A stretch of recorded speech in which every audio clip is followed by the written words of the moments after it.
Bismillahirrahmanirrahim. Assalamualaikum warahmatullahi wabarakatuh. Alhamdulillahi ala ihsani wa syukru lahu ala taufiqihi wa amtinani. Asyhadu an la ilaha illallah wahdahu la syarika lahu ta'ziman li sya'nih. Wa asyhadu anna Muhammadan abduhu wa rasuluhu da'ila ridwani. Allahumma salli alaihi wa ala alihi wa ashabihi wa ikhwani.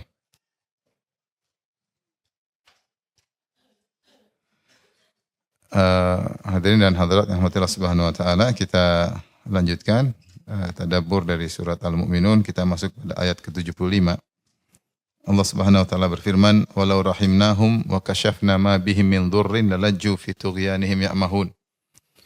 Andai kata kami kasihani mereka dan kami lenyapkan kemudaratan yang mereka alami, maka mereka akan terus-menerus terombang-ambing dalam sikap keterlaluan mereka. Di sini ada kata-kata asing seperti tughyan. Tughyan maksudnya adalah kemaksiatan yang berlebih-lebihan. Ya. Itu kesyirikan dan yang semisalnya. Lalaju maksudnya adalah terus-menerus. Lalaju fi tughyanihim. Ya, laju maksudnya terus-menerus dalam sikap berlebih-lebihan mereka. Ya'mahun, yaitu terombang-ambing kebingungan. Ayat ini ada dua pendapat di kalangan para ahli tafsir. Sebagian berpendapat maksudnya Allah Subhanahu wa taala mengingatkan mereka, yaitu orang musyrikin Arab, tentang azab dunia yang pernah Allah berikan kepada mereka berupa kelaparan, ya, yang lama, karena orang Quraisy pernah mengalami kelaparan sampai mereka melihat seakan-akan di arah langit ada dukhan, sebagaimana dijelaskan dalam tafsir surat Ad-Dukhan, ya. Itu mereka pernah mengalami kelaparan yang luar biasa sehingga mereka kemudian minta belas kasih kepada Nabi Muhammad SAW agar berdoa kepada Allah agar Allah menghilangkan kelaparan yang mereka rasakan, ya. Ini pendapat pertama. Maka Allah jelaskan, seandainya kami hilangkan azab yang mereka rasakan, maka mereka akan kembali lagi bermaksiat, berbuat kesyirikan. Dan itu yang terjadi karena ini sudah merupakan perangai mereka. Ya. Seperti firman Allah dalam surat Ad-Dukhan, "Inna kashiful adzabi qalilan innakum aidun." Ya. Kami akan menghilangkan azab sebentar, kemudian kalian akan kembali lagi. Jadi pendapat pertama menceritakan ini siksaan dunia atau kesulitan dunia yang mereka hadapi. Kalau mereka dicabut siksaan tersebut, mereka akan kembali lagi. Ini sama seperti yang dialami oleh Fir'aun. Fir'aun, Allah Subhanahu wa taala, ya, memberikan mereka ujian-ujian, tapi mereka kembali lagi, ya. Mereka kembali lagi. Farsalna alaihimut tufana wal jarada wal qamari wal dafadi'a wad dama ayatin fassalat. Ya. Fastakbaru, ya. Kami kirimkan kepada mereka tufan, yaitu ketika Allah kirimkan kepada suku Egypt, Fir'aun dan pengikutnya berupa banjir besar sehingga menghancurkan tanaman-tanaman mereka, karena mereka di antara hasil bumi mereka yang paling besar adalah tanaman, ya, yaitu gandum dan yang semisalnya, kebun-kebun yang sangat banyak mereka miliki. Kemudian mereka bilang sama Nabi Musa, "Wahai Musa, berdoalah kepada Allah agar menghilangkan ini semua. Kalau hilang kami akan sadar." Ya. Nabi Musa berdoa, kemudian hilang, ternyata mereka bilang, ternyata mereka kembali lagi. Allah kirimkan yang lain, ya. Allah kirimkan wal kummal, ya.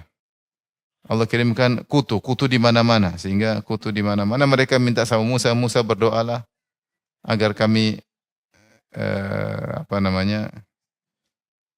hilang dari kami dan kami akan sadar kembali." Kemudian Nabi Musa berdoa, ternyata mereka kembali lagi.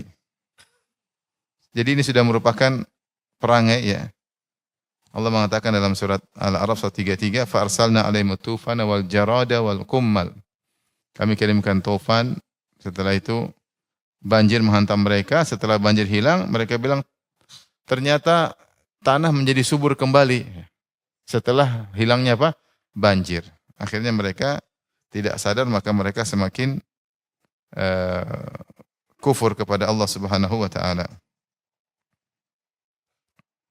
Padahal mereka sudah berkata dalam Al-Quran, mereka berkata, qalu ya Musa, ud'u lana rabbaka bima ahida indak, la in kashafta anna rijza, kalau kamu menghilangkan kesulitan kami, lanu'minanna laka, kami akan beriman kepada engkau. Wala nursilanna ma'aka bani Israil, kami akan lepaskan bani Israel. Ternyata dihilangkan, mereka bilang, lihat tanah subur lagi. Setelah itu mereka tanam lagi. Jadi tumbuh lagi gandum begitu banyak. Kata Allah, wal jarada, kami kirim belalang. Belalang sangat banyak menghabisi tanaman mereka. Mereka berdoa, kemudian bilang sama Musa, wahai Musa, mintakan agar hilang. Kami akan beriman, Allah hilangkan, ternyata mereka kembali lagi. Setelah Allah kirim kutu begitu banyak di tempat tidur mereka, di mana-mana kutu. Mereka bilang, wahai Musa, berdoalah kepada Allah, kalau hilang kami beriman.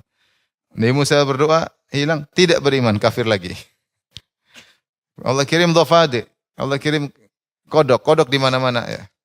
Kodok di mana-mana, di tempat tidur mereka, di tempat makan mereka, di jalan-jalan, kodok banyak sekali. Sampai disebutkan kalau mereka mangap dikit, kodok masuk. Saking banyak kodok ya. Mereka bilang, wahai Musa, hilangkan. Kalau bilang kami beriman, Allah hilangkan. Mereka kafir lagi. Mereka ternyata bohong, mereka tidak beriman. Allah kirim darah di mana-mana. Waddama ayatin mufassalat. Allah kirim darah di mana-mana. Mereka ambil air isinya darah, sumur isinya darah, danau isinya darah, semua darah. Mereka akhirnya beli air di perkampungan Bani Israel karena sumur Bani Israel bukan darah. Ketika mereka beli atau mereka paksa ambil, mereka bawa pulang jadi darah.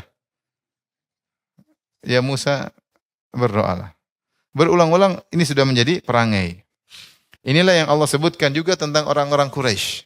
Dalam surat Al-Mu'minun kata Allah, walau rahimnahum wa kashafna ma bihim min dhurrin lalajju fi tughyanihim ya'mahun. Kalau kami sayang mereka, kami hilangkan kesulitan yang mereka alami. Mereka pernah mengalami rasa lapar yang luar biasa. Lalajju fi tughyanihim ya'mahun. Mereka akan terus-menerus tenggelam dalam kesesatan mereka yang berlebihan, ya'mahun, terombang-ambing ya. Ini pendapat pertama dipilih oleh sebagian ulama, ini tentang siksaan dunia. Pendapat kedua yang dipilih oleh Ibnu Katsir rahimahullahu taala,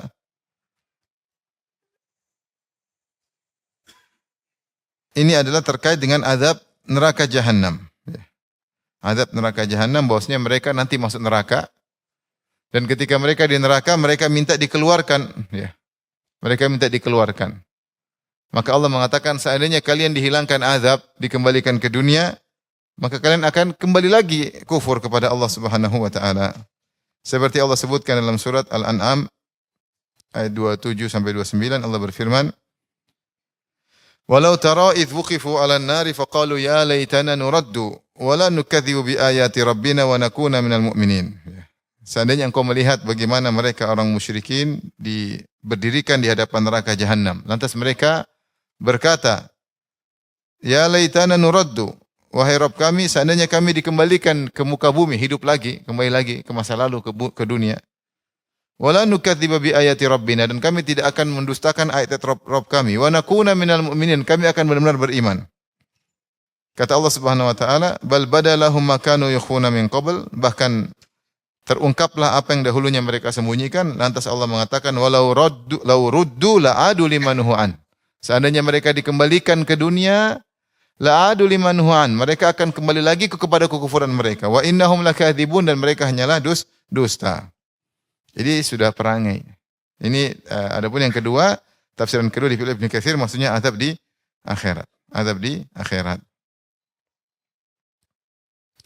Ini salah satu ilmu yang disebut oleh para ulama, ilmu Allah Subhanahu wa taala adalah, ini faedah kedua. Ilmu Allah Subhanahu wa taala mencakup apa yang telah lalu, semua yang telah terjadi Allah tahu. Karena Allah bikulli syai'in alim, Allah Maha mengetahui segala sesuatu. Kemudian ilmu yang sedang terjadi Allah juga tahu. Semua yang sedang terjadi sekarang Allah tahu. Apa yang sedang bergulir di seluruh hati manusia sekarang Allah pun tahu. Apa yang sedang diucapkan, apa yang sedang dilihat, apa yang sedang didengar. Sampai kata Allah, "Wa ma tasqutu min waraqatin illa ya'lamuha." Tidak ada satu daun yang gugur kecuali Allah pun tahu. Semua alam semesta ini apa yang sedang bergulir sekarang Allah juga tahu. Kemudian apa yang terjadi masa depan Allah juga tahu. Ini ilmu yang ketiga. Jadi yang pertama masa lalu yang sudah terjadi Allah tahu, yang sedang terjadi Allah juga tahu, yang akan terjadi juga Allah juga tahu. Yang keempat ada lagi, apa yang keempat? Kira-kira apa? Yang sudah lalu, pertama yang lalu sudah Allah tahu. Yang kedua yang sedang terjadi Allah juga tahu. Yang ketiga akan terjadi Allah tahu. Yang keempat? Hah? Yang tidak jadi terjadi, kalau jadi bagaimana terjadi? Yang tidak terjadi, seandainya terjadi bagaimana jadi? Seperti Allah mengatakan, walau ruddu, apakah orang musyrikin dikembalikan ke dunia setelah diazab? Tidak kan? Tidak. Berarti tidak terjadi mereka dikembalikan ke dunia. Tapi seandainya kalau mereka dikembalikan dunia, apa yang terjadi Allah pun tahu. Itu maksudnya ilmu yang tidak terjadi, seandainya terjadi seperti apa Allah juga tahu. Dan itu dalam Al-Quran banyak. Seperti ayat ini. Walau rahimnahum lakashafna ma bihim min dhurrin laju fi tughyanihim ya'mahun. Seandainya kami selamatkan mereka, kami kembalikan, mereka akan kembali lagi. Walau ruddu la'adu limanuhu anhu wa innahum lakadzibun. Seperti dalam surat Al-An'am. Demikian juga Allah dalam surat Al-Anfal kata Allah, walau alimallahu fihim khairan la asma'ahum walau asma'ahum la tawallaw wa hum mu'ridun. Seandainya Allah tahu ada kebaikan pada mereka, Allah akan buat mereka bisa mendengar. Kalau mereka pun mendengar, mereka akan berpaling. Ini namanya ilmu tentang sesuatu yang tidak terjadi, seandainya terjadi seperti apa Allah pun tahu. Dan ini adalah keluasan ilmu Allah Subhanahu wa taala. Jadi kita ulangi, ini dua pendapat. Ada yang mengatakan pertama tentang siksaan yang sedang mereka alami di dunia dan mereka minta dihilangkan, tapi sudah perangnya dihilangkan mulai kembali lagi. Pendapat kedua ini siksaan ketika mereka sedang disiksa di neraka, mereka minta dikasihani. Kata Allah, kalau kami mengasihani kalian pun kembalikan ke dunia, kalian akan kembali lagi. Kembali lagi berbuat apa? Kekufuran. Faham? Ini faedah kedua. Oleh karenanya faedah ketiga, ini salah satu dalil. Ketika ada orang ateis berkata, kenapa ada orang Allah tidak adil, orang kafir melakukan kafiran mungkin cuma 60 tahun, kenapa diadab abadi selama-lamanya? Kenapa diadab abadi? Kan katanya Allah Maha Adil. Harusnya kalau kafir 60 tahun, siksaan juga berapa tahun? 60 tahun. Di antara bantahan banyak, di antara bantahannya, karena Allah menilai kebiasaan. Seandainya mereka hidup abadi, mereka kafir juga abadi. Karena Allah mengatakan, lau ruddu la'adu limanuhan. Kalau mereka dikembalikan, ya mereka begitu lagi. Seandainya mereka hidup abadi, mereka pun akan abadi bermaksiat. Oleh karenanya ya azab mereka abadi. Dan Allah sudah kasih aturan. Berbuat baik 60 tahun, dapat kenikmatan abadi. Berbuat buruk 60 tahun, juga dapat siksaan abadi. Allah Maha Adil, tinggal pilih yang mana. Ya. Bukankah sudah dijelaskan? Sudah. Benar atau tidak? Orang ateis ada-ada aja. Udah kalau ateis nggak usah pusing udah. Tinggal tunggu nanti masuk kekal atau tidak. Buktikan nanti kalau udah mati ya. Nggak usah banyak omong bilang. Maksudnya orang ateis itu spekulasi tingkat tinggi. Spekulasi tingkat tinggi. Subhanallah. Kalau mati tahu-tahu ada Tuhan kan abadi mereka kekal di neraka. Spekulasi tingkat tinggi. Hidup cuma sekali spekulasi tingkat tinggi. Lagi pula orang beragama, orang bahagia. Kenapa bila ateis hidup sengsara? Di dunia saja Allah sudah bukakan orang beragama, orang sepakat bahagia mau Nasrani, mau Buddha, Hindu, coba tunjuk mau bahagia gimana? Mereka bilang beragama. Meskipun agamanya salah, mereka lebih bahagia daripada terombang-ambing dalam kemaksiatan. Dan sudah banyak Allah buka orang bermaksiat, orang hura-hura hancur hidup mereka. Tidak ada kebahagiaan. Ini spekulasi di dunia sudah jelas Allah buka bagaimana spekulasi tinggi di akhirat. Kalau ternyata ada Tuhan, mereka kekal di neraka abadi selama-lamanya. Ngeri. Artinya kalau kau beriman kau tidak rugi, kau juga bahagia di dunia. Seandainya Tuhan tidak ada, kau pun bahagia. Kita bilang ya orang teis, kalaupun Tuhan tidak ada, cobalah kau beragama. Ikut aja agama, pasti kau bahagia. Bagaimana kalau Tuhan ada? Mengerikan. Apalagi terlalu banyak dalil bahwasanya Tuhan itu ada.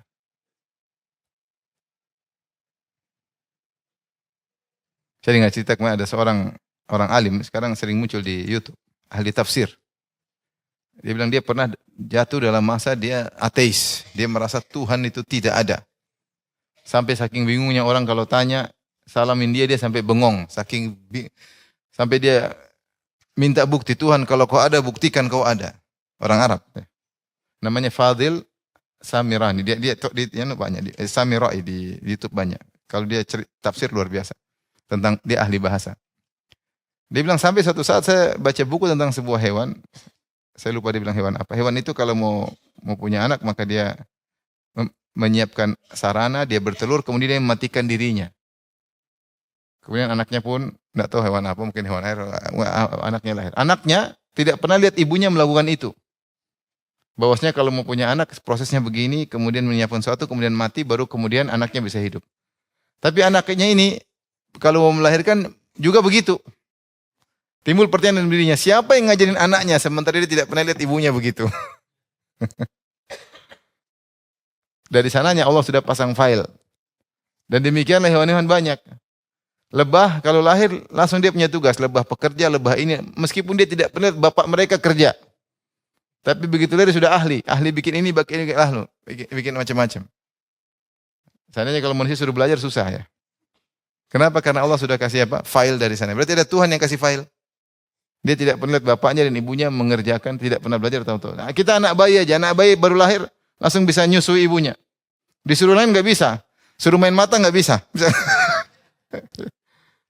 Disuruh apa nggak bisa, tapi suruh nyedot bisa dan dia tahu apa yang disedot. Nggak ada yang ngajar. 1 juta profesor ngajarin dia sesuatu yang lain dia nggak bakalan bisa. Dari mana dia tahu bahwasanya dengan menyedot dia bisa minum? Dia tidak pernah belajar sebelumnya. Siapa yang pasang file? Allah Subhanahu wa taala. Dan banyak dalil. Banyak dalilnya. Ini tadi, ini salah satu faedah bahwasanya ketika orang ateis mengatakan Allah tidak adil, kita bilang enggak. Allah adil. Karena kau kalau hidup abadi pun kau ateis terus. Makanya kau disiksa apa? Abadi. Kalau enggak percaya, mati aja. Orang ateis.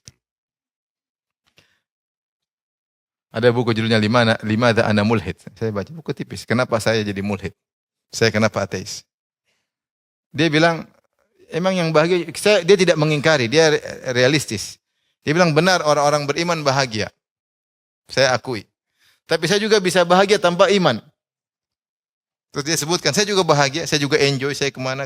Ujungnya dia bunuh diri. Dia dusta dia. Saya orang kalau tidak beriman gimana? Hati goyang, bingung, bimbang, tidak tahu arah kemana hidup. Tidak ada pegangan. Mana hidup? Enggak. Mati bunuh diri.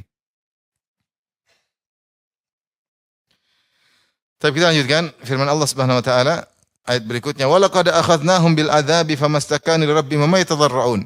Sungguh kami telah pernah menyimpangkan azab kepada mereka.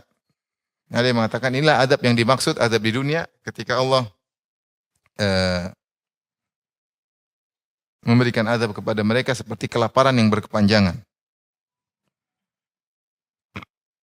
Famastakanu rabbihim ma yatadarrun, namun mereka tidak tunduk kepada Allah dan mereka juga tidak merendahkan diri. Harusnya orang kalau dikasih azab, mereka kembali kepada Allah. Harusnya demikian. Tapi orang-orang Quraisy tidak. Allah sudah kasih siksaan ketika mereka, Rasulullah sudah berhijrah, mereka masih di Mekah, mereka sengsara, tetapi mereka juga tidak taubat. Allah kasih azab yang lain ketika mereka kalah dalam perang Badar. Apakah mereka sadar? Sadar? Tidak. Mereka famastakanu rabbihim ma yatadarrun. Mereka tidak tunduk kepada Allah dan mereka tidak merendahkan diri. Mereka malah ngeyel ingin membunuh Nabi Muhammad untuk diserang pada perang-perang berikutnya. Ini menguatkan bahwa sinilah perangai. Perangai. Sebagai bukti kami pernah menyiksa di dunia, ternyata mereka tidak sadar. Orang kalau sudah kafir mau diapain juga. Sampai Abu Jahal ketika sudah mau mati dalam perang Badar sudah diinjak oleh Abdullah bin Mas'ud. Sementara dia sudah mau mati nafas terakhir. Ya. Kemudian dia lihat Ibnu Mas'ud, dia masih sombong. Masih sombong. Ibnu Mas'ud pernah dia tahu Ibnu Mas'ud seorang Al-Huzali, ya, Ibnu Mas'ud, Abdullah bin Mas'ud, seorang yang kurus, ya, pernah didorong oleh Abu Jahal ketika masih di Mekah, penggembala kambing. Maka Ibnu Mas'ud meletakkan kakinya di atas dada Abu Jahal. Abu Jahal mengatakan, laqad wati'ta mawti'an sa'ban ya ruwa'il ghanam. Kau telah meletakkan kaki di posisi yang berat, wahai penggembala kambing, wahai penggembala kecil kambing, maksudnya penggembala kurus, wahai penggembala kurus, penggembala kambing yang kurus. Itu dia masih menghina, masih sombong. Sudah mau mati masih sombong. Dia sampai bilang, liman dairatul yaum. Siapa yang menang? Masih tanya gitu.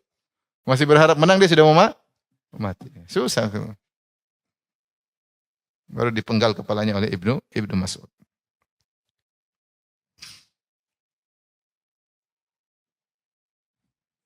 Allah berfirman setelah itu, hatta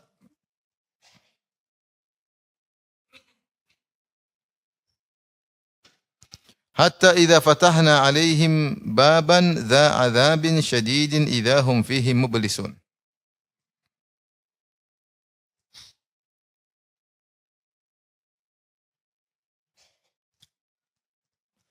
Sampai apabila kami bukakan untuk mereka suatu pintu yang ada azab yang amat sangat di waktu itulah tiba-tiba mereka menjadi putus asa. Ya.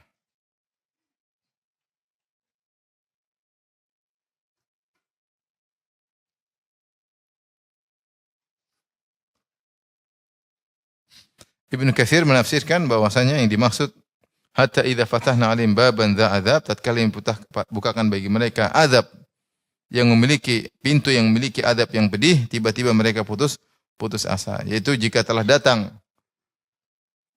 perkara Allah, yaitu datang hari kiamat, ya, kemudian mereka dihadirkan di hadapan Allah Subhanahu wa taala, maka ditampakkan kepada mereka apa yang tidak mereka duga, maka ketika itu hum mublisun, fa idza hum fihi mublisun. Mublisun ablasa yublisu maksudnya adalah puncak dari keputusasaan.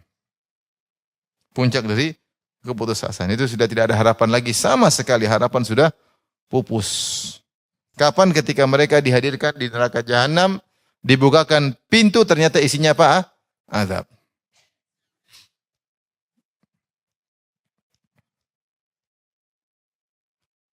Ada yang mengatakan idza fatahna alaihim baban dza adzabin syadid, ya. Yaitu maknanya secara zahir itu ketika mereka digiring ke neraka jahanam. Siqal ladzina kafaru. Ya. Kepada siapa? Ila jahannam zumara. Hatta idza ja'uha futihat abwabuha. Ketika mereka dihadirkan di depan neraka jahanam, futihat abwabuha, dibukakanlah pintu-pintu neraka jahanam, maka terlihatlah kumpulan azab di balik pintu tersebut. Ketika mereka mau dimasukkan, disitulah mereka putus asa di puncak keputusasaan. Kalau sebelumnya mereka masih ada harapan-harapan, jangan-jangan semoga mereka masih berdebat, ribut di antara mereka, ini yang membuat kami begini, ini yang membuat kami begini. Masih ada harapan ketika sudah depan pintu neraka selesai. Tinggal dijebloskan. Fa idahum fihi mublisun. Tiba-tiba mereka kemudian menjadi putus asa di puncak keputusasaan. Ya. Kata Ibnu Katsir rahimahullah taala, fa inda dzalik ablasu min kulli khair. Ketika mereka melihat neraka jahanam, maka mereka putus asa dari segala kebaikan. Wa ayisu min kulli rahah, dan mereka putus asa dari segala istirahat, tidak lagi istirahat. Tidak lagi kenyamanan, putus asa dari segala kenyamanan. Wa qatat amalum warajam, dan segala harapan mereka dan asa mereka terputus seluruhnya. Kapan? Ketika sudah dibuka pintu neraka jahanam. Wasiqal ladzina kafaru rabbahum ila jahannam zumar. Digiring dengan kasar, didorong, digeret sampai depan neraka jahanam. Hatta idza ja'uha wa futihat abwabuha. Ketika sudah di depan pintu neraka, dibuka pintu, selesai. Baban dza adzabin syadid. Pintu yang isinya penuh dengan azab, ya. Setelah itu Allah berfirman mengingatkan tentang tauhid, kata Allah Subhanahu wa taala tentang rububiyah Allah. Wa huwa alladhi ansha'a lakumus sam'a wal absara wal af'idah qalilan ma tashkurun. Dan dialah Allah yang telah menciptakan kalian untuk kalian as-sam'a, pendengaran, wal absara, dan penglihatan, wal af'idah, dan hati. Qalilan ma tashkurun. Amat sedikitlah kalian bersyukur.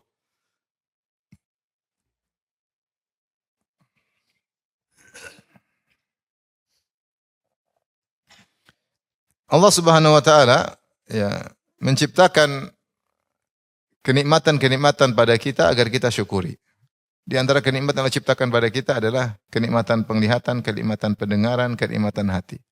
Kita bisa lihat ada orang lain yang tidak seperti kita. Allah takdirkan ada sebagian orang yang kehilangan sebagian nikmat tersebut agar kita tahu bahwa ini nikmat. Kita tidak lupa. Ada saudara kita yang tidak bisa melihat. Ada yang bisa melihat kemudian jadikan buta. Ada kawan kita yang tadinya mendengar tidak jadi mendengar lagi. Ada yang mendengar kemudian pendengarannya melemah. Ada yang punya akal kemudian gila. Ya. Allah perlihatkan di dunia ini ada orang-orang seperti itu. Agar kita bersyukur. Kita tahu bahwasanya penglihatan, pendengaran, akal itu adalah nikmat yang luar biasa. Dan itu alat agar kita untuk bersyukur. Allahul ladzi akhrajakum min butuni ummahatikum la ta'lamuna syai'a. Allah telah mengeluarkan kalian dari perut ibu kalian, kalian tidak punya ilmu sama sekali. Wa ja'alakumus sam'a wal absara wal af'idata la'allakum tashkurun. Maka Allah jadikan bagi kalian pendengaran, penglihatan dan hati agar kalian bersyukur. Jadi ini digunakan untuk bersyukur kepada Allah Subhanahu wa taala. Mungkin sebagian orang mengatakan kalau kau ingin merasakan nikmat melihat, sekali-sekali kau bangun, matikan lampu di tengah malam, terus kau masuk ke kamar mandi tanpa ada cahaya sama sekali, terus cari mana odol, mana susah. Susah. Itu yang dijelaskan oleh sebagian kawan-kawan kita ya. Oleh karenanya mereka yang diambil mata oleh Allah Subhanahu wa taala ya. Itu ujian luar biasa dan Allah jamin surga bagi mereka kalau mereka bersabar. Dan di antara hikmahnya mereka terbebaskan dari maksiat-maksiat apa? Mata. Nah, seorang yang diberikan kenikmatan mata, dia gunakan untuk bersyukur dengan memandang perkara-perkara yang menambah keimanan baginya. Melihat kekuasaan Allah Subhanahu wa taala, memandang ayat-ayat Allah, memandang Al-Qur'an, memandang buku-buku tafsir, memandang ceramah-ceramah yang buat dia semakin bertambah keimanan. Telinganya juga dia gunakan untuk mendengarkan ayat-ayat Allah, mendengar petuah-petuah, mendengar nasihat-nasihat yang buat dia bertambah keimanan. Maka situlah dia telah mensyukuri penglihatan dan pendengarannya. Hatinya juga dia gunakan untuk menunjukkan yang baik-baik, yang menambah keimanannya, untuk bersyukur, bukan untuk menunjukkan yang jelek-jelek, yang buruk-buruk, yang tidak ada faedah, yang tidak ada manfaatnya. Maka dia tidak mensyukuri nikmat akal yang Allah berikan kepadanya. Ya. Kata Allah Subhanahu wa taala, "Qalilan ma tashkurun," tapi hanya sedikit yang bersyukur. Tapi apakah ayat ini ditujukan kepada kaum musyrikin? Kalau ayat ini ditujukan oleh kaum musyrikin, maksudnya Allah mengatakan kalian punya mata tidak digunakan, punya telinga tidak digunakan, punya otak tidak digunakan, kalian tidak bersyukur malah berbuat syirik kepada Allah Subhanahu wa taala. Dan sebagian ulama mengatakan metode orang Arab ketika mengatakan tidak dengan mengatakan qalilan ma tashkurun. Sedikit sekali kalian bersyukur, maksudnya kalian tidak bersyukur. Itu metode orang Arab. Kau ini gini-gini, sedikit sekali kau begini, maksudnya kau tidak melakukan sama sekali. Itu metode orang Arab. Qalilan ma tashkurun, maksudnya sedikit kalian bersyukur, maksudnya kalian tidak bersyukur sama sekali, sehingga kalian bersyukur kepada Allah Subhanahu wa taala. Makanya Allah berfirman, "Walaqad dzara'na li jahannama katsiran minal jinni wal insi lahum qulubun la yafqahuna biha wa lahum a'yunun la yubsiruna biha wa lahum adhanun la yasma'una biha. Ulaika kal an'am wa lahum adhall. Ulaika humul ghafilun," kata Allah Subhanahu wa taala surat Al-A'raf. Sungguh kami telah memenuhi neraka jahanam banyak dari kalangan jin dan manusia. Lahum qulubun, mereka punya hati tidak gunakan untuk berfikir. Mereka punya mata tidak digunakan untuk bersyukur melihat ayat-ayat Allah. Mereka punya pendengaran tidak digunakan mendengar ayat-ayat Allah. Mereka itu seperti hewan ternak, bahkan mereka lebih parah. Kalau maksudnya ditujukan kepada kaum musyrikin, maka maksudnya tidak bersyukur sama sekali. Karena ternyata mata, penglihatan dan pendengaran serta hati mereka malah gunakan untuk beribadah kepada selain Allah. Tidak ada syukurnya banget sama sekali. Padahal yang ciptakan Allah Subhanahu wa taala. Seandainya yang ciptakan bukan Allah, ya silakan. Yang ciptakan Allah, maka mereka menyembah kepada yang lain. Ini tidak ada syukurnya sama sekali. Ini pertama. Kalau ditujukan kepada kaum manusia, maka ditinjau dari yang tidak bersyukur lebih banyak daripada yang bersyukur. Manusia, orang Islam berapa persen dibandingkan seluruh manusia? Lebih banyak atau lebih sedikit? Lebih sedikit. Yang menyembah Nabi Isa miliaran, yang menyembah berhala juga miliaran. Yang ateis entah berapa. Maka sangat sedikit yang Islam, yang bersyukur, yang menggunakan mata, pendengaran dan akalnya untuk masuk Islam. Kalau ditujukan kepada secara umum orang Islam atau manusia kaum mukminin, maka sedikit juga yang bersyukur. Banyak orang yang menggunakan pandangan untuk maksiat, banyak orang menggunakan penglihatan, pendengar untuk maksiat, hatinya untuk maksiat. Qalilan ma tashkurun. Ini peringatan bagi kita semua bahwasanya pendengaran, penglihatan dan hati diciptakan untuk sarana kita bersyukur. Oleh karenanya akan ditanya oleh Allah, apa yang kau lihat, apa yang kau dengar, apa yang kau pikirkan. Makanya Allah berfirman, "Inna sam'a wal basara wal fuada kullu ulaika kana anhu mas'ula." Sungguhnya penglihatan kalian, pendengaran dan hati kalian akan ditanya, akan dihisap oleh Allah. Apa yang sudah kau lihat? Yang sudah lihat banyak tersimpan di file. Malaikat rakib atid sudah mencatat. Tidak, filenya tidak ada yang hilang. Dan di antara nama Allah adalah Al-Hafiz. Di antara tafsir Al-Hafiz yaitu menjaga amalan hamba. Tidak ada yang tertipeks dan tidak ada yang hilang. Semua akan dihadirkan. Ya. Yauma tajidu kullu nafsin ma amilat min khairin muhdhara wa ma amilat min su'. Hari di mana di hari kiamat setiap jiwa akan melihat seluruh yang kebaikan yang dia lakukan akan hadir di hadapan dia dan seluruh keburukan akan hadir di depan dia. Hadir bagaimana? Berupa catatan, berupa visual urusan Allah Subhanahu wa taala. Sekarang saja ada CCTV, bisa divisualkan enggak? Bisa. Sudah ada contohnya. Masa lalu bisa diputar kembali, luar biasa. Ada kawan kemarin dipanggil KPK. Kata dia, waduh, dihisap sama KPK setengah mati, Ustaz. Padahal dia selamat. Itu pun sudah gemetar, ketakutan luar biasa. Bagaimana kalau yang hisap Allah Subhanahu wa taala? Oleh karenanya kita akan ditanya tentang penglihatan kita, sudah banyak kita lihat macam-macam. Pendengaran sudah dengar macam-macam, pikiran macam-macam. Maka digunakanlah untuk bersyukur kepada Allah Subhanahu wa taala, tapi Allah ingatkan qalilan ma tashkurun. Hanya sedikit yang bersyukur. Makanya di antara doa para sholihin, Allah maj'alni minal qalil, ya Allah jadikanlah aku termasuk yang sedikit, karena Allah mengatakan wa qalilun min ibadiyasy syakur, hanya sedikit dari hambaku yang bersyukur. Tidak banyak. Yang bisa mensyukuri nikmat yang Allah berikan. Sehingga nikmat tersebut dijadikan sarana untuk menambah keimanan sedikit. Banyak orang menjadikan nikmatnya untuk lupa dari Allah, lalai dari Allah. Sini ada faedah dari Syekh Muhammad Al-Min Syinqiti dalam Adwaul Bayan ketika dia menafsirkan surat An-Nahl kalau tidak salah, dia menyebutkan kenapa ini secara bahasa. Di sini Allah ketika menyebutkan sama mufrad, tapi kalau absar Allah tidak mengatakan basara, al-absar jama'. Al-afidah juga Allah tidak mengatakan fuad, al-afidah juga jama'. Kenapa sama mufrad, al-absar wal afidah ternyata jama'? Kata beliau ada beberapa pendapat, namun di antaranya as-sama adalah asalnya masdar dari sami'a isma'u. Ketika masdar dijadikan kata benda jadi ism, maka dia datang dalam bentuk mufrad muzakkar. Mufrad muzakkar. Beda dengan absar dan al-afidah, ini bukan masdar. Antum tidak ngerti kan?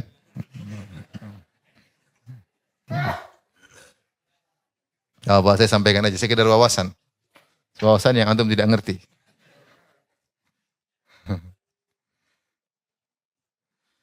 Baik, kita lanjutkan ayat berikutnya. Wa huwa alladhi dzara'akum fil ardi wa ilaihi tuhsyarun.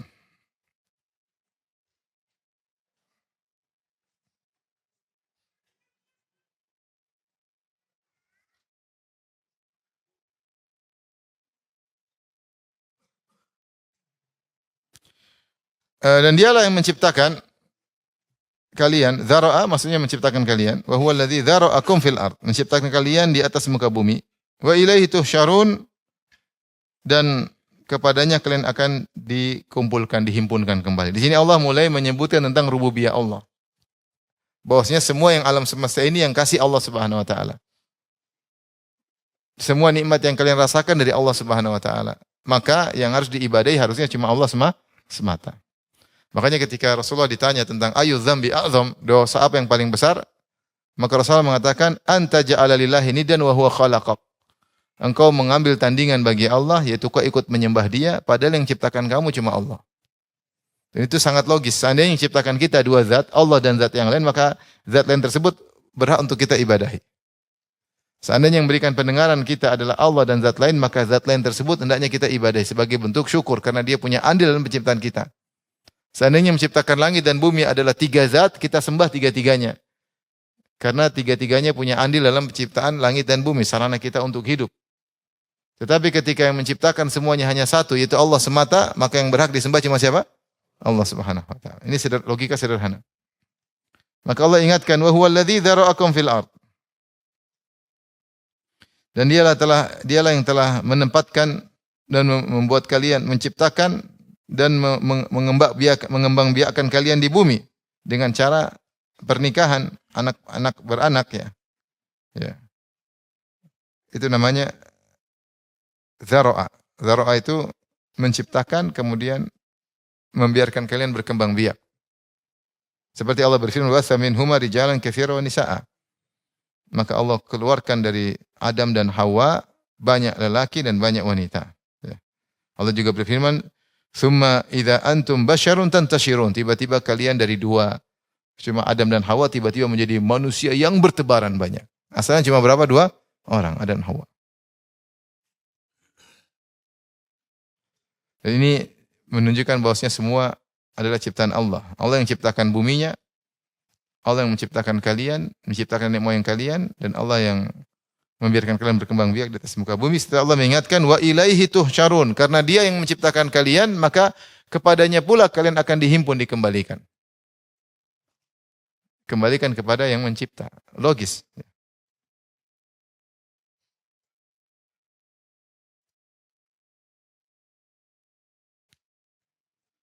Allah ingatkan lagi tentang rububiyah Allah. Saya ulangi, rububiyah itu maksudnya penciptaan, pengaturan, ya. Kepemilikan, itulah disebut dengan apa? Rabb. Allah Rabb maksudnya Allah yang mengatur, Allah yang menciptakan alam semesta, yang menguasai alam semesta, yang mengatur alam semesta, hanya Allah semata. Allah ingatkan lagi tentang rububiyah Allah. Wa huwal ladzi yuhyi wa yumit. Dialah yang menghidupkan dan mematikan. Ya Allah menghidupkan dan mematikan. Wa lahu ikhtilaful laili wan nahar, dan dialah yang mengatur pertukaran langit siang dan malam. Afala taqilun, tidakkah kalian memahaminya? Ya. Subhanallah. Allah yang ya,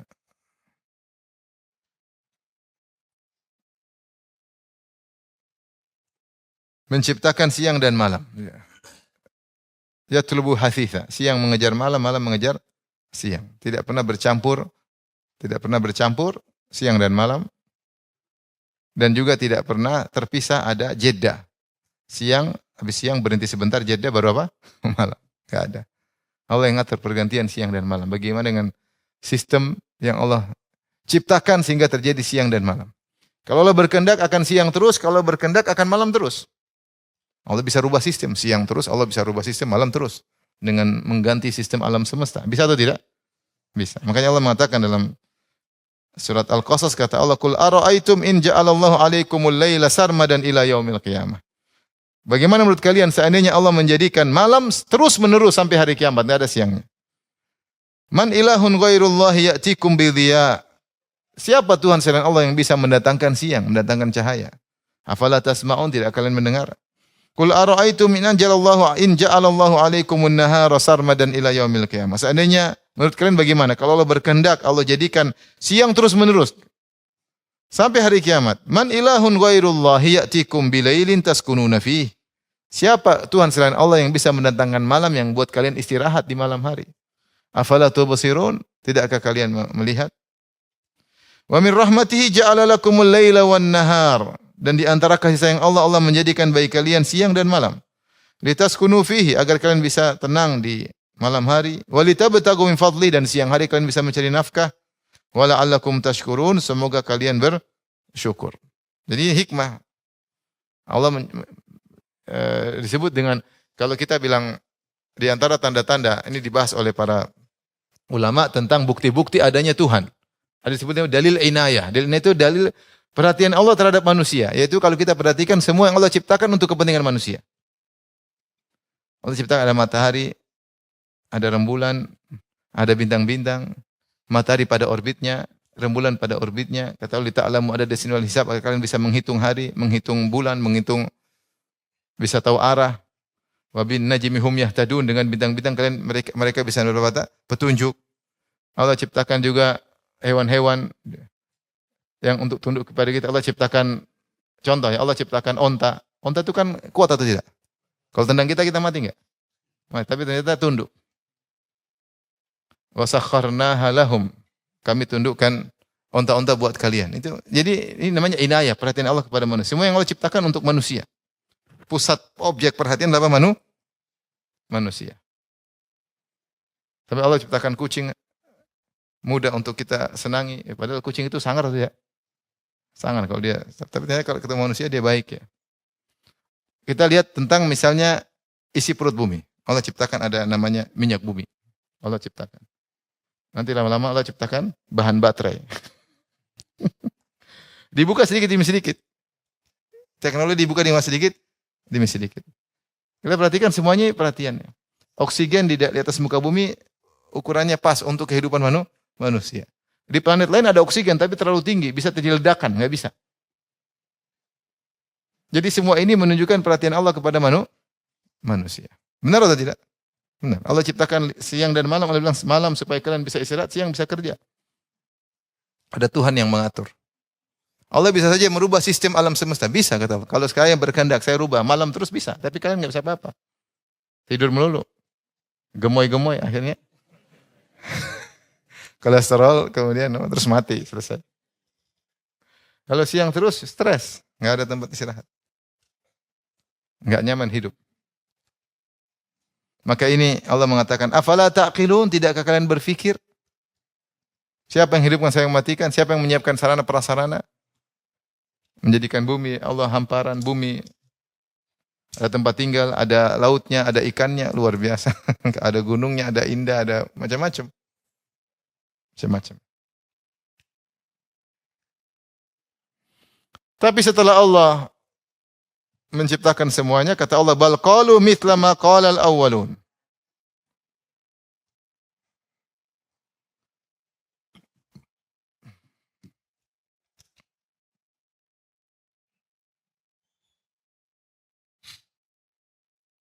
Bal qalu mithla ma qala al-awwalun. Sebenarnya mereka mengucapkan perkataan yang serupa, bahkan mereka mengucapkan perkataan yang serupa dengan perkataan yang diucapkan oleh orang-orang pertama, yaitu yang menolak adanya hari kiamat. Apa yang diucapkan Quraisy itu sebenarnya sama dengan diucapkan oleh nenek moyang mereka atau orang-orang sebelumnya. Mereka hanya taklid buta, tanpa berfikir, tanpa merenungkan. Qalu a idza mitna wa kunna turaban wa idhaman a inna lamab'utsun. Mereka berkata, apakah kami kalau sudah telah mati, kami sudah mati, dan kami sudah menjadi tanah dan tulang belulang, sudah terlumatkan, a inna lamab'utsun, apa kita akan dibangkitkan kembali? Menurut mereka tidak masuk akal. Laqad wa'idna nahnu wa aba'una hadza min qabl. Sungguh kami dan nenek moyang kami telah diberi ancaman ini sebelumnya, bukan cuma kami saja. Nenek moyang kami sebelumnya sudah diancam-ancam. Namun enggak ada buktinya, tidak ada hari kebangkitan. In hadza illa asatirul awwalin. Ini hanyalah dongeng-dongeng orang terdahulu. Subhanallah. Jadi mereka mendustakan Rasulullah sallallahu alaihi wasallam, mengingkari hari kebangkitan, kata mereka enggak masuk akal. Bagaimana kami sudah menjadi tulang, menjadi tanah, lumat, terus bisa dibangkitkan kembali. Dan ini dalam Al-Quran banyak. Seperti dalam surat Yasin mereka mengatakan, Man yuhyil idhama wa hiya ramim. Siapa yang bisa menghidupkan lagi tulang-tulang padahal sudah hancur, lebur.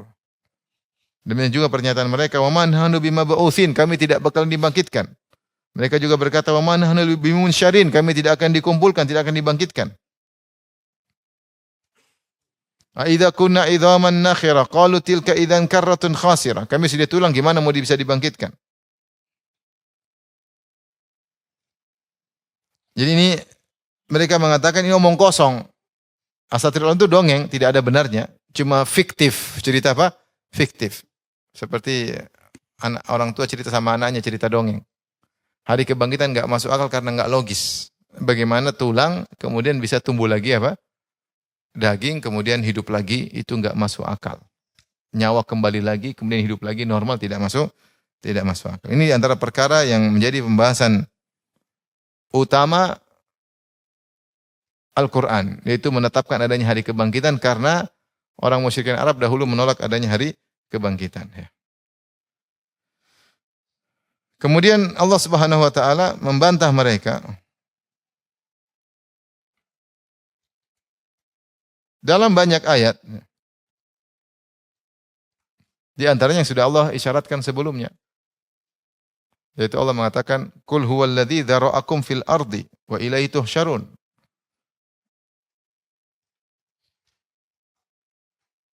Ayat keberapa tadi? Ayat 79. "Wa huwallazi dzara'akum fil ardi." Dia yang telah menciptakan kalian dan kalian akan dikembalikan. Ini sebenarnya bantahan. Karena kalau yang pernah menciptakan mengulangi lagi gampang. Yang pernah menciptakan kemudian mengulangi lagi lebih mudah atau tidak? Lebih mudah. Wa huwa ahwanu alaih. Secara logika sangat lebih mudah. Penemu sesuatu, dia menemukan, dia rancang, dia berpikir lama, penemu mobil, kemudian ketika mobil ini rusak, dia bisa bikin lagi enggak? Bisa, sederhana. Apalagi kalau semuanya mudah bagi Allah, tinggal kun fayakun. Tapi Allah kasih logika sama mereka. Bukankah kalian yang ciptakan siapa? Orang Quraisy mengaku yang ciptakan mereka adalah siapa? Allah. Kalau gitu untuk bangkitkan lagi gampang. Makanya Allah mengatakan, "Qul yuhyihal ladzi ansha'aha awwala marrah." Ini sama. Seperti dalam surat Yasin. Katakanlah akan menghidupkan tulang-tulang ini yang pertama. Siapa yang bisa menciptakannya pertama kali akan bisa juga menghidupkannya kembali. Seperti dalam surat Al-Mu'minun, "Wa huwal ladzi dzara'akum." Yang telah menciptakan kalian di atas muka bumi. "Wa ilaihi tusyarun." Dan akan dikembalikan lagi kalian kepadanya. Sangat mudah bagi Allah Subhanahu wa taala. Kemudian Allah sebutkan lagi dalil yang lain. Seperti tadi saya katakan, Allah berfirman, "Qul wa huwal ladzi yabda'ul khalqa tsumma yu'iduh." Dialah Allah yang memulai penciptaan kemudian mengulanginya kembali. Makanya hari kebangkitan disebut dengan i'adah. Hari pengembalian. Hari apa? Pengembalian. Karena Allah pernah ciptakan, Allah kembalikan lagi penciptaannya. Mudah bagi Allah Subhanahu wa taala.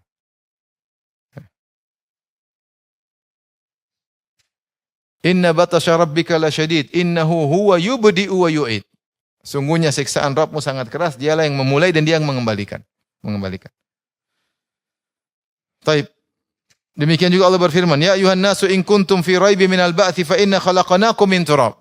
Wahai manusia, jika kalian ragu tentang hari kebangkitan, ingatlah kami menciptakan dari tanah. Yang ciptakan kalian kami, untuk mengembalikan lagi mudah. Ya, mengembalikan kalian juga sangat mudah. Taib, setelah itu makanya Allah mengatakan, Allah yang menciptakan mereka, Allah yang menghidupkan, mematikan, Allah menjadikan siang dan malam, tapi mereka malah ngeyel, mereka berkata seperti perkataan orang-orang sebelumnya, apakah kami sudah mati dan jadi tulang akan dibangkitkan kembali? Sungguh kami dan nenek moyang kami sudah ditakut-takuti namun tidak ada buktinya. Bantahannya sudah berlalu tadi. Kemudian Allah bawakan bantahan yang lain, kata Allah Subhanahu wa taala, "Qul limanil ardu wa man fiha in kuntum ta'lamun." Ya. Allah berkata, kepunyaan siapakah bumi dan ini semua yang ada padanya? Di bumi ini milik siapa? Semua bumi milik siapa? In kuntum ta'lamun. Jika kalian benar-benar mengetahui. Sayaquluna lillah. Mereka akan berkata adalah Allah Subhanahu wa taala. Ya. Bumi milik Allah, kalian milik Allah. Yang mengatur bumi Allah, yang mengatur kalian juga Allah. Maka Allah mengembalikan kalian mudah. Dan seharusnya hanya Allah yang diibadahi. Ini dalil rububiyah untuk tauhid. Kalau kalian mengakui bumi milik Allah, kalian milik Allah, harusnya yang diibadahi cuma siapa? Allah Subhanahu wa taala. Sayaquluna lillah, mereka berkata Allah, milik Allah. Dan ini dalil bahwasanya orang musyrikin Arab mengakui adanya Allah, mengakui pencipta hanyalah siapa? Allah. Makanya banyak orang musyrikin namanya Abdullah. Dan mereka juga berhaji, mereka juga berumrah. Mereka juga bernadar karena Allah Subhanahu wa taala. Cuma mereka musyrik. Mereka juga ketika bertalbiyah mereka mengatakan labbaik Allahumma labbaik labbaik la syarika laka labbaik laka labbaik illa syarikan huwa lak tamliku wa ma malak. Ya Allah, kami penuhi panggilan-Mu ya Allah, labbaik la syarika laka labbaik, tidak ada sekutu bagimu, illa syarikan huwa lak, kecuali sekutu yang itu milikmu di bawah kepemilikanmu, tamliku wa malak. Engkau menguasai dan tidak menguasai apa-apa. Itu apa yang kami sembah ini hanyalah perwakilanmu atau sekutumu yang kau izinkan. Seakan-akan mereka berkata, ya Allah, tidak ada sekutu untuk disyirikan kepadamu kecuali sekutu yang kau izinkan. Ngeri. Tapi mereka mengakui tamliku wa malak. Kau menguasai sekutu tersebut dan dia tidak menguasai apa-apa. Itu mereka mengakui rububiyah. Makanya mereka ketika ditanya, milik bumi ini milik siapa? Mereka tidak bilang milik Allah dan milik Lata Uzza Manat, tidak. Mereka bilang hanya milik siapa? Allah. Sayaquluna lillah. Qul afala tadhakkarun, tidakkah kalian ingat? Qul man rabbus samawati sab'i wa rabbul arsyil azim. Katakanlah kepada mereka, wahai Muhammad, siapakah pemilik, pengatur dan penguasa langit yang tujuh lapis dan juga arsy yang agung? Siapa yang menguasainya? Sayaquluna lillah, mereka berkata Allah. Pemiliknya adalah Allah. Qul afala tattaqun, tidakkah kalian bertakwa? Masih syirik juga. Qul man biyadihi malakutu kulli syai'i wa huwa yujiru wa la yujaru alaihi in kuntum ta'lamun. Katakanlah kepada mereka, siapakah yang di tangannya malakut, yaitu perbendaharaan segala sesuatu. Malakut maknanya sama dengan mulku, yaitu kekerajaan. Cuma untuk mubalaghah ditambah wow jadi malakut. Malakut maknanya mulku. Yang tahu bahasa Arab. Malakutu kulli syai'in.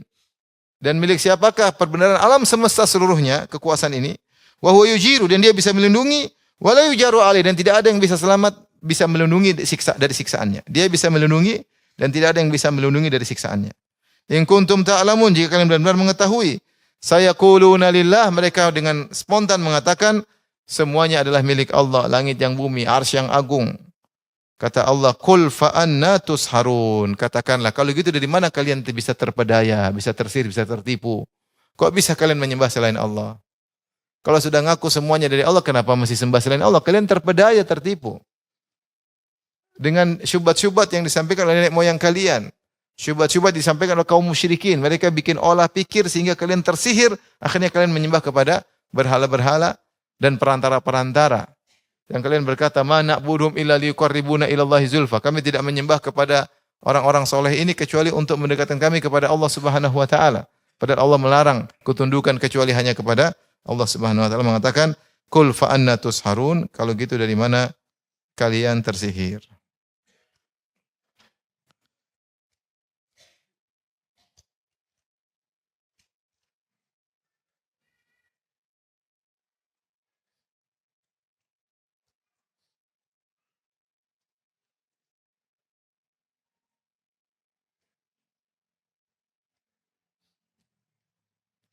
Allah Subhanahu wa taala berfirman, "Bal atainahum bil haqq wa innahum lakadzibun." Sebenarnya kami telah membawa kebenaran, yaitu ayat-ayat tentang tauhid kepada mereka. Sudah jelas semuanya. Wa innahum lakadzibun, dan mereka hanyalah pendusta. Mereka hanyalah pendusta. Apa yang mereka lakukan dengan melakukan kesyirikan adalah dusta yang nyata. Karena bukti-bukti tauhid sangat jelas. Cuma mereka ikut hawa nafsu, ya. Sehingga mereka mendustakan ayat-ayat tauhid kepada Allah Subhanahu wa taala. Ketika mereka berbuat syirik menyembah kepada selain Allah Subhanahu wa taala, mereka tidak punya dalil sama sekali. Jadi mereka hanya dusta, dan syirik adalah sebesar-besar dusta. Setelah itu Allah berfirman, "Mattakhadallahu min waladin wa ma kana ma'ahu min ilah." Allah tidak pernah mempunyai anak. Wa ma kana ma'ahu min ilah, dan tidak ada sembahan selain Allah. Allah tidak punya anak, Allah tidak punya istri, Allah tidak punya teman partner untuk mengatur alam semesta, tidak ada. Allah tidak punya wali penolong sama sekali, tidak ada. Allah sendirian. Tidak punya anak. Wa ma kana ma'ahu min ilah, dan tidak ada Tuhan yang menyertainya untuk diibadahi. Kalau ada, idzal la dhahaba kullu ilahin bima khalaq, maka masing-masing Tuhan akan membawa ciptaannya sendiri-sendiri. Wala ala ba'dhum ala ba'dhin, dan sebagian akan mengungguli sebagian yang lain. Subhanallahi amma yasifun. Maha suci Allah dari apa yang mereka sifatkan tersebut. Taib. Ibnu Katsir menjelaskan ayat ini, lihat perhatikan ayat ke-91. Allah bilang, "Wa ma kana ma'ahu min ilah." Kalau ada Tuhan selain Allah, apa yang akan terjadi? Ada pencipta selain Allah. Kata Allah, "Idzan la dhahaba kullu ilahin bima khalaq." Maka masing-masing Tuhan akan sibuk dengan ciptanya masing-masing, punya kerajaan. Ada Tuhan tiga, berarti ada tiga apa? Kerajaan. Ini pertama. Yang kedua, kalau sudah ada tiga kerajaan, taruhlah Tuhan ada tiga atau empat, ada empat, masih akan ada empat kerajaan. Masing-masing sibuk bisa mencipta. Masing-masing punya ciptaan sendiri-sendiri, empat. Ternyata tidak dia namanya Tuhan, dia pingin yang benar-benar Tuhan sempurna, dia yang mengungguli, maka pasti akan saling perang. Wala ala ba'dhum ala ba'd, maka sebagian akan mengalahkan yang lain. Kalau ada Tuhan selain Allah. Kenyataannya ternyata alam semesta terjadi dengan berjalan dengan nyaman, teratur, berarti tidak ada Tuhan kecuali cuma satu. Paham? Seandainya kalau ada Tuhan 2 atau 3, terkadang matahari terbit jam 7, terkadang jam 12. Sekali ini bagian kau jam 10. Sekarang besok jam 12.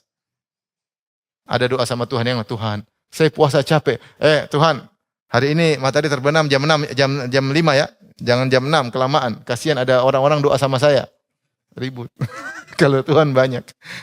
Di antara saya pernah ketemu seorang masuk Islam, orang Cina. Dia itikaf beberapa tahun lalu. Pas itikaf, jadi saya masuk Islam. Kenapa? Saya berpikir kalau Tuhan 3, padahal di alam semesta ini banyak sekali keputusan harus dikerjakan. Terus merundingkannya bagaimana Ustaz? Dia pikir-pikir, akhirnya dia masuk Islam. Akhirnya dia masuk Islam. Kalau Tuhan banyak ada perundingan. Dan kalau Tuhan banyak pasti ada perubahan-perubahan. Pasti ada ketidakberesan dari alam semesta. Mungkin ada perang di antara Tuhan. Sementara Allah berfirman, "Ma tara fi khalqir rahmani min tafawut." Kau tidak melihat ada kepincangan dalam ciptaan Allah. Langit tidak ada yang bengkok-bengkok, semuanya sempurna. Kalau seandainya mereka berselisih pasti ada keributan.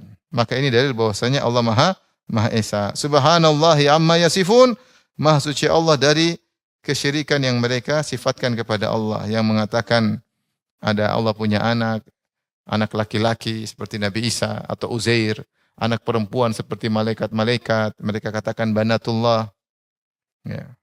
Atau mereka mengatakan Allah punya pasangan, punya partner, ya. Ini semua tidak benar. Ini adalah kesyirikan yang tidak pantas bagi Allah Subhanahu wa taala. Makanya Allah mengatakan subhanallahi amma yasifun. Maha suci Allah dari sifat-sifat yang mereka sematkan kepada Allah, sifat-sifat yang buruk.